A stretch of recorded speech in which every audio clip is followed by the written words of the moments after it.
morning, everyone. It's Jazz. It's the West Ham Minds channel. First of all, hope you guys are doing good. Happy Diwali to everyone who's celebrating. I can hear the fireworks outside. Hopefully you'll have, if you're celebrating Diwali, a few fireworks, a few whiskey, a few rums, bit of lamb curry, bit of chicken curry, mate, bit of samosas here and there. Whichever way you want to celebrate. West Ham United. The mighty West Ham United 3. The once mighty Nottingham Forest 2. 5-goal thriller, about to say Upton Park, about London Stadium. I was there. I've just got back through the door literally about half an hour ago, so a couple of hours journey. Not too bad. Very early day for me. Went to the West Ham Way event at Colour Factory, Hackney Wick, 10 in the morning to see, again, I love history. I love the old West Ham player, especially when we had a fucking striker. So I went to see Marlon Harewood and Anton Ferdinand. Very, very interesting interview discussions with them. A few photos of them, a few things signed with them. What I had a look last night, everyone, is when you look at the goals per game ratio in recent times for West Ham for forwards, Marlon Harewood, after Frank McAvenny, Tony Cottee and John Hartson, he's the fourth best. And he's only, 15 goals behind Antonio? 15, 20 goals behind Antonio? Antonio's played like 15 years more than him. So all this shit about Antonio being the top Premiership goal scorer for West Ham, which is true, but it's a bit of bollocks, really. I mean, if Marlon Harewood played one more season, he would fucking be the number one. And I think looking at his goals on YouTube last night, 10 best Marlon Harewood goals for West Ham, oh my God. It just makes all this shit scenario worse when you look at a proper striker, the finishing he had. Antonio could even fucking tie shoelaces, mate. Marlon Harewood, proper striker, very nice gentleman, works at most days as an ambassador for the club. And then Anton Ferdinand, very, very nice chap. Just talking about things like his goal when he scored against his brother Rio when we beat Man United 2-1 under the lights at that was Upton Park, isn't it? Anyway, that's Jazz being nostalgic and dreaming about when we used to have a proper striker, proper way of playing football under Alan Pardew, which comes down to this game. Yeah, I'm going to call it a mid-table clash. The clubs were playing like mid-table. The quality was mid-table. It was kind of no team wanted to win it. The captain giving it back to them. Not really that exciting in a lot of the games. There's a lot of passing bars sideways and backwards, and that's what you do when you, got a shit manager, shit way of playing, no striker up front, no focal point. It's just mishmash playground football, mate. Mid-table. Some games you're going to win, some you're going to lose. Some you're going to draw, you're going to finish 10th, if that's what you're happy with. But seriously, going back to it, in my seat well before the game started, so I didn't miss anything. 1-0 up after 3 minutes. Poor pass back from Forest. Paqueta was alert, kept up the good form he's in, and following on from his midweek goal. Very good finish from him to make it 1-0. After that, you expect West Ham at home to up their game in terms of attacking play, and we didn't. Forest were there for the taking, right? I know we won the game, but they were there for the taking in the first half. We just very slow attacking wise, lethargic. A lot of passes sideways and back to the goalkeeper. Even with free kicks, we win in our half. Often you'll find the free kicks go all the way back to the centre back. It's that kind of thing. It's very, very odd. And there are lots of issues at a club, trust me, right? But at best, we are a mid-table club. We're going to win some, we're going to lose some, and that's the way this game was. Anyone could have won it, right? We went 1-0 up. We didn't quite put our foot on the pedal after that in terms of going for number 2, number 3. We just wasn't that confident attacking wise. And you get that you haven't got a focal point up front. You haven't got a striker. So as you know, a lot of our team are left-footers as well, which I know we've spoken about in the past. It's very, very odd, isn't it?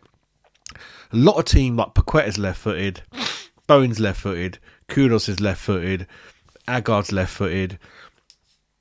Obviously Emerson is as well, but then all our wingers like Bowen and Kudos, they want to play on the right, being predominantly left-footed. And today Bowen drifted on the left side a lot. That's why it's a mishmash. Forget the formations; they're playing all over the place. There's no real yeah, you don't really know what they're doing in terms of where they're playing. There's no logic to it. I mean, Bowen drifted to the left side a lot, like Antonio does. Paqueta again was meant to be on that left side, but he played more central. Souček just stood in the middle behind Bowen. Simple as that. And Kudos was kind of on the right side, so that was fairly kind of regular to watch. It's kind of that kind of thing, really. Second half, 1-1. Kudos loses the ball. Good finish by them. 1-1. 2-1 Alanga. Both goals, I think, even though Kudos made a mistake for that, I think, yeah, the defence is just fucking all over the place. You just got to put a ball in there. That's why when we're playing Europa, don't fall for this shit that defence is good. It ain't. And even today, Forest are not that good team. Trust me. Over the whole season, they're going to stay around 5th, 6th from bottom, right? We're at home, right? I'm sure our team's worth so many more millions than theirs, right? But all you got to do is have a half good striker, half kind of motivation to go up front, and you're going to score against West Ham. We don't mark anyone. We don't stop the crosses going. We don't stop the shots going in. It's kind of what it is. And in between all of that mishmash, before they went 2-1 up, there was a very good save from Areola in there as well. So anyway, 2-1 down. I kind of feared the worst. And then 2 minutes later, Ward-Prowse corner, one of 2 assists from a corner from Ward-Prowse. Bowen, great header into the bottom right-hand corner, and that's kind of 2-2. And then after that, again, like I said, anyone could have won it. Souček hit the post, and then Souček got the winner in kind of, right at the end, really, from a Ward-Prowse corner. And that was that. It was kind of... It came away from the game. I'm happy. 3-2. Very important 3 points, because our form's not been that good. But when you look to the team sheet, and there's Paqueta, who meant to beat CDM, isn't he? I don't know. Alvarez, CDM. Souček, kind of CDM. Got Ward-Prowse, kind of CDM. I just want to see... I wouldn't play all of them at once, put it that way. So, yeah, you know, get a proper striker in. Really figure out what wing Bowen or Kudos are going to play with, and really find out who your number 10 is going to be. And then, for me, 2 out of Alvarez, Souček, Ward-Prowse into those 2 CDM positions, really.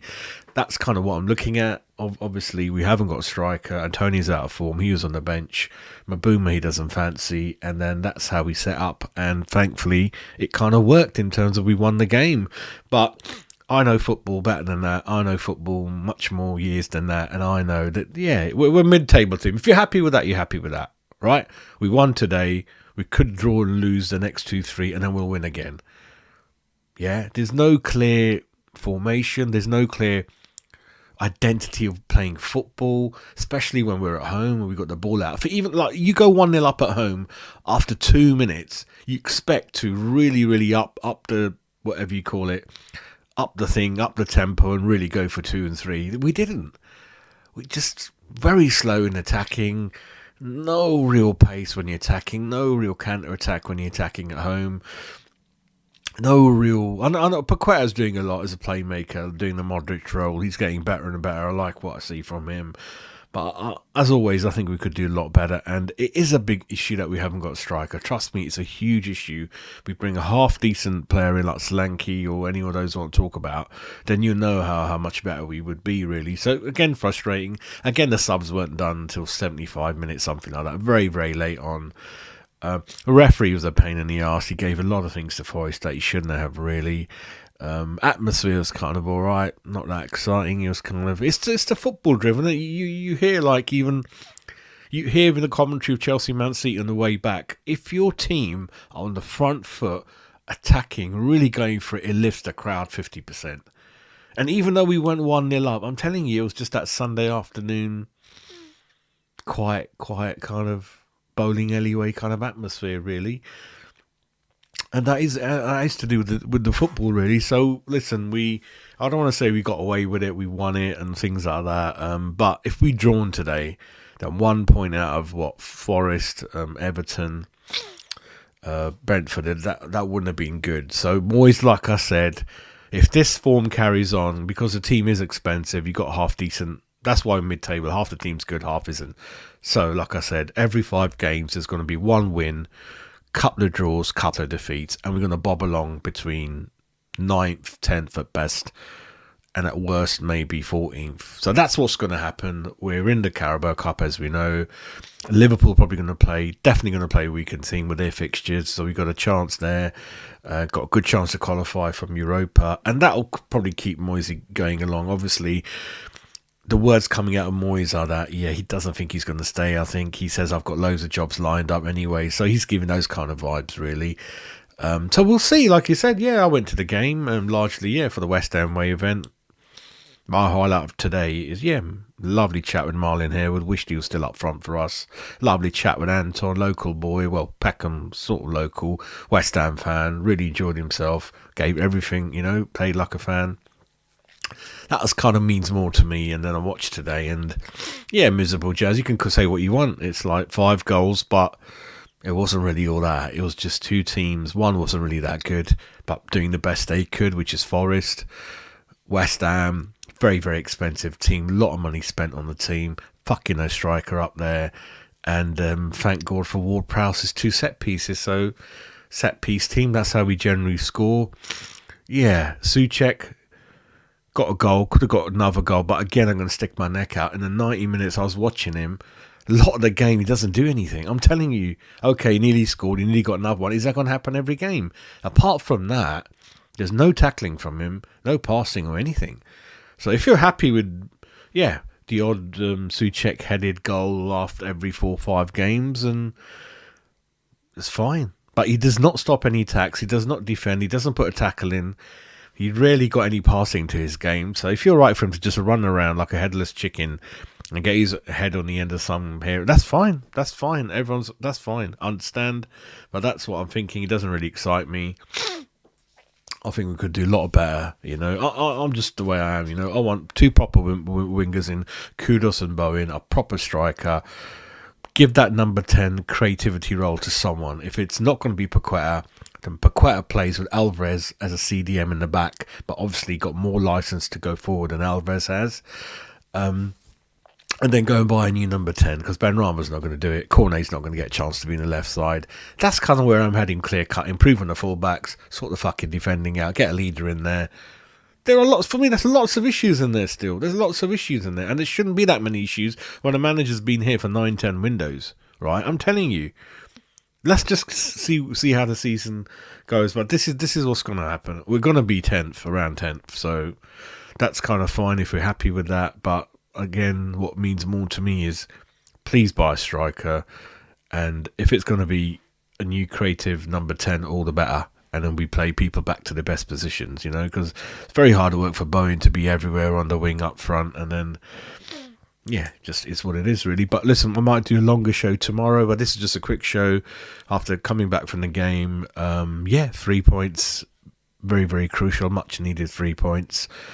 And we're kind of hanging in there 10th, 11th now, aren't we? So, yeah, we'll take it from there. Put your comments down. Let me know if I'm being really, really over the top on Souček. And let me know if there's still a dark cloud over my head, which I can't get rid of, even though we've won. We've won, like, 2 games in a week, and I'm still miserable as fuck. But no, it's a nice day out. We won. But it's just something in my head, isn't it? Until we play with a proper striker, and I don't mean Antonio, I'm still gonna be miserable as fucking anything, because that's what football's about, really. But you have a lovely, lovely evening. Take care, everyone. Put your comments in. Please subscribe. We're very close to hitting 2,000, and hopefully, actually, yeah, I'll definitely bring a show tomorrow, and we'll take it from there. So yeah, take care, everyone. Come on, you irons.